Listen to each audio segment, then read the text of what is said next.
dětí. Já vás nahrávám, ale... Ty nahráváš. Tak co? Jak se máte? Nic, se dobře. Tak ježišmarja, jste nudní, říkejte něco, ne? Tady jsme ve škole, je to tady krásný. Tam je, tady no, tam je kuchyň. Tady je dvůr, tady sedí 2 studentky. Tady to spodní patro je tělocvična a nahoře je hudebná. A pak je další patro, to nevím, co tam zrovna je. Jo, angličtina a němčina. Angličtina, němčina. Tady je takhle dvůr, tady chodíme, takhle i v zimě to hruza, že? Tam od tam, jako tam.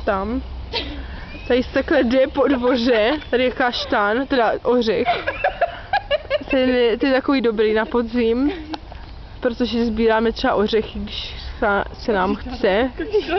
Tady se tak jde a tam je ta přístavba, jo? Taková, vidíte, tam je sedláčku v kabinet zrovna, tak.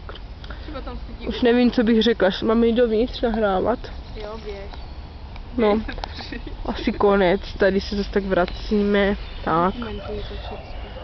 Je školník, to asi tady, sám modrej, vidíte ho, tam dělá.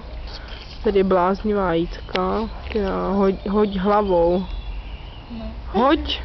No, ježiš, spadl brýle. Tak, už hodila, vidíte to? Tak nám něco řekněte ještě. Dobrý den. Dneska je úterý. 3. To asi vypnu, ne? 18 dní do školy. Ale tady, kolik je čas? Je 7:35 a škola nežije, je mrtvá.